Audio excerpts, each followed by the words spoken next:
Hello, hello, hello. My name is KIVA, and we are about to talk about this crazy WrestleMania weekend and all other things good on the Four Corners podcast.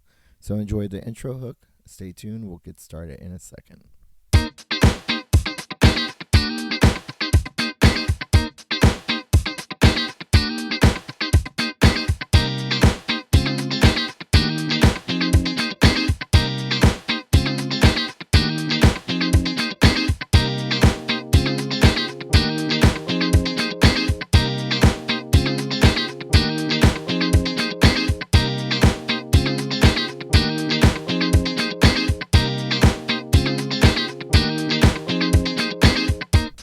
So much to talk about today, but I just want to start by saying that this is the first ever episode. So expect some inconsistencies until we get a little consistent. I would like to have had some notes, but I really was just urged to do this in my soul today because I've been thinking about doing it for a while. And what happened with Cody Rhodes last night, it's just something that everyone is talking about. It is the pin heard around the world. So I just want to give a reminder that this podcast isn't for news, that this is really just my take and my opinion on things. And, if you hear them, you like them, you agree with them, great. Please like, please subscribe.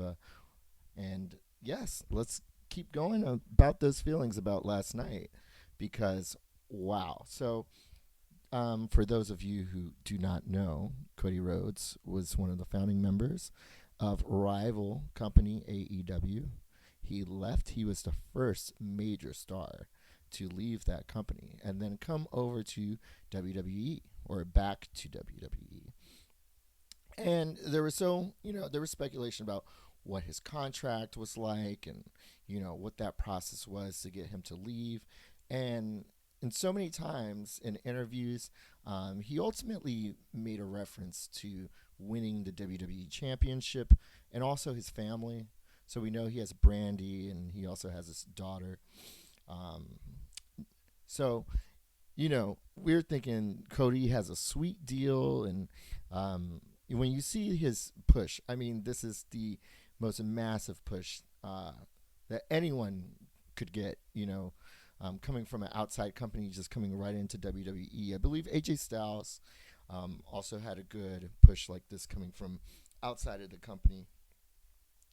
And funny enough, there's episodes of there's a if you remember WWE Metal back way back in the day, AJ Styles was actually on that. So in a way, he was returning too. But anyways, we're all watching WrestleMania last night, and this whole storyline with the Bloodline has just been absolutely wonderful with Sami Zayn and Kevin Owens and the Usos and Solo and Roman.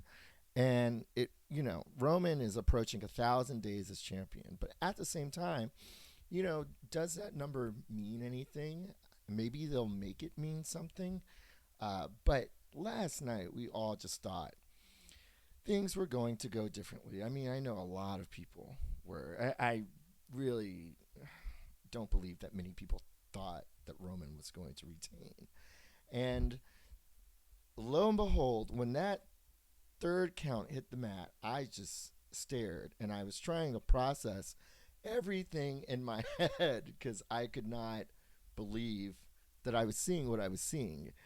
It was really hard to once my brain processed it, then the emotions, like a glimmer of emotions started to, seep into the head. It was like, man, this man put his whole family out on TV every week. His, past father, um, R.I.P. to the American Dream, and his cousin, the whole Rhodes name, and just having his mother there at ringside, and even having -1, um, that was crazy. And him giving the belt, his weight belt to him, was maybe there was no better kid you could do that for in the audience.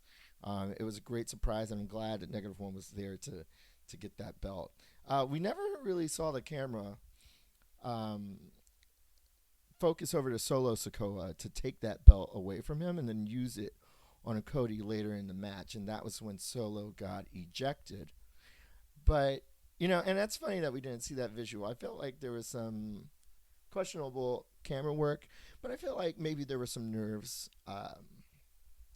Maybe some of the camera people were working on nerves because they had two kind of blunders that evening that they had to really work on the fly to um, correct or to do what was right in those situations.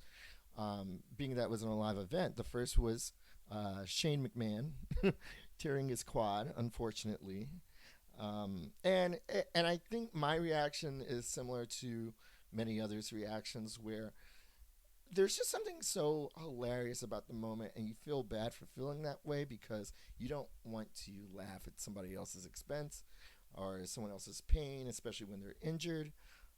No matter whether they're an authority figure or not, we just want to be good people about it. But it was just, well, where the fuck did Shane McMahon come from?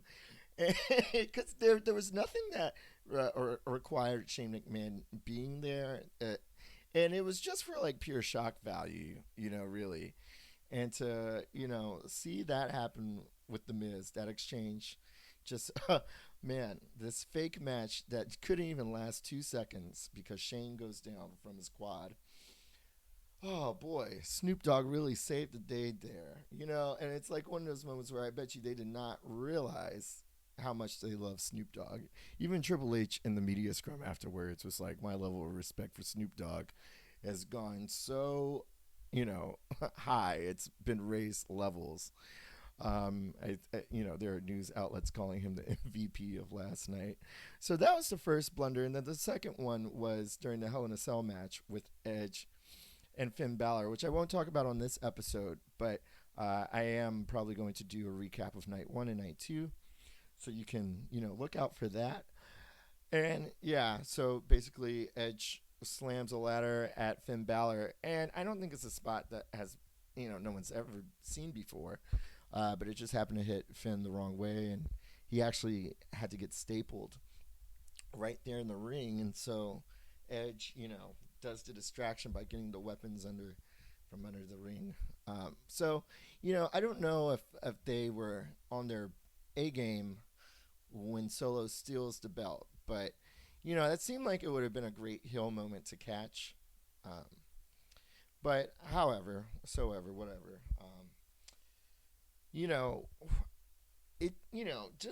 We've been on such a ride with Cody, and I feel like there is this thing that he has to prove for some people, with being a main eventer, winning the big one. He set himself up for so much failure in AEW by putting himself not just, in the background saying, I'll never go for this championship, but on TV, putting himself in a storyline where he never wins this championship.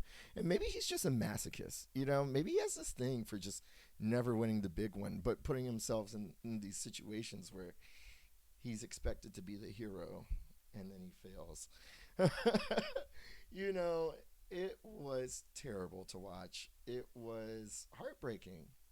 There was nothing more to say than it was heartbreaking, and I was speechless. It's probably one of those times where you could probably hear like an audible sound from the audience. I wish I was there to see it. It seemed like the best stage ever for a WrestleMania. Out of all the 39 times, this might have been the best one.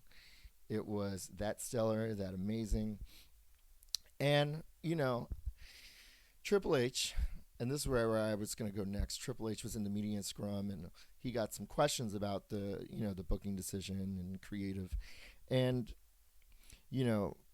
basically he was asked, like, how do they, come to these, major decisions when you feel like there's so much momentum and there's a time to, so to speak, pull the trigger on changing, who the champion is. And he was saying that it keeps him up at night. And, it's not an easy decision.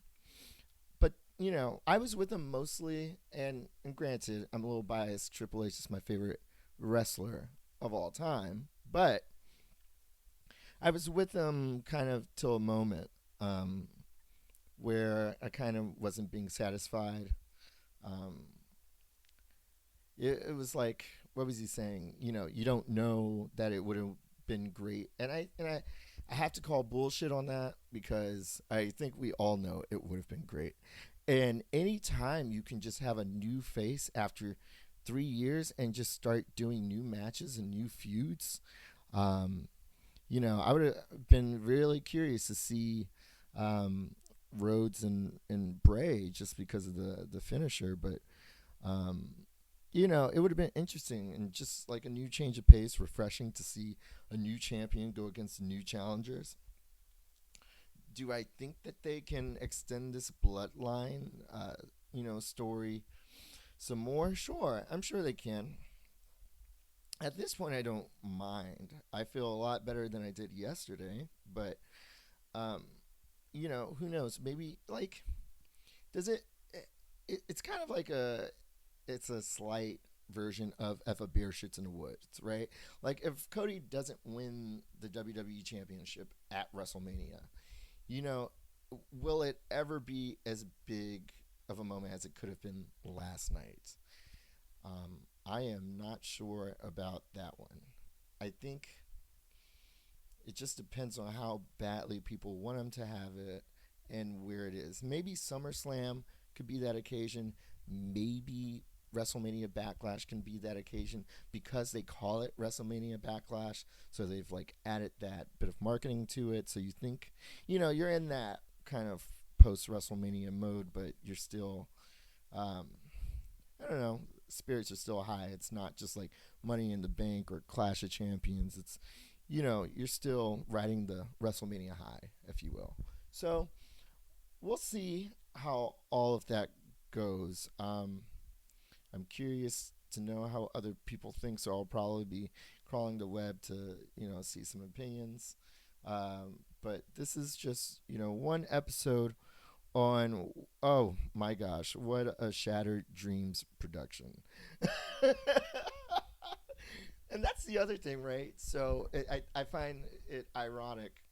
This guy ditches his whole Stardust, persona, makes himself someone to be taken seriously, comes back, and it's almost like this callback to Goldust with the Shattered Dreams production. It's like we really saw some Shattered Dreams last night. I just find that kind of hilarious, but let me know what you think. We'll see where this is being posted to.